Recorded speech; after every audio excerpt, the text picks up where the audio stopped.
1. Allez, 13h06, l'actualité de ce mercredi 3 janvier, c'est aussi cette vigilance rouge aux crues dans le Pas-de-Calais et une nouvelle journée d'angoisse pour les habitants des communes sinistrées. C'est le cas de la ville d'Arques, c'est à côté de Saint-Omer, une ville traversée par le fleuve de l'Aa où des évacuations se poursuivent. Le reportage du correspondant européen dans les Hauts-de-France, Maximilien Carlier. 1 mètre d'eau dans cette rue située dans une cuvette. On ne voit presque plus les boîtes aux lettres. Nadine sort d'un Zodiac avec son sac cabas dans les mains.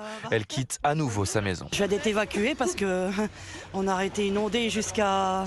Et cette fois-ci, pire que la deuxième fois. Donc là, ça revient encore. Et puis là, comme il continue de pleuvoir, du coup, ça va pas s'arranger, quoi. Même s'il y a encore des inondations, je vais rester quand même parce que c'est ma maison d'enfance et j'y tiens. Après avoir déposé cette sinistrée, il faut repartir vite, explique Cédric, sapeur-sauveteur de la sécurité civile. On va éviter d'attendre trop.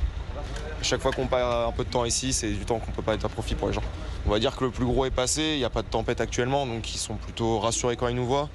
Un peu déboussolés, mais ils sont pas en état de panique et on sent vraiment qu'ils sont rassurés quand on arrive. Et l'eau continue de monter ici, des évacuations sont toujours en cours, des sinistrés éprouvés sont accueillis dans une salle des fêtes transformée en centre d'hébergement d'urgence.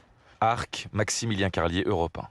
Et à Blandec, toujours dans le Pas-de-Calais, là aussi les sinistrés sont à bout de force. La commune qui avait déjà été très touchée par les fortes pluies de novembre dernier n'en finit pas d'être inondée.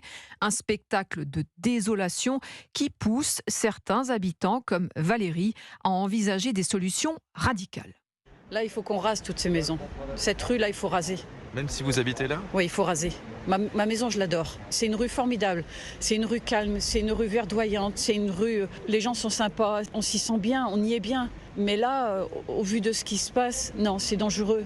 Comment on pourrait vendre notre maison en sachant qu'il y a eu ça ?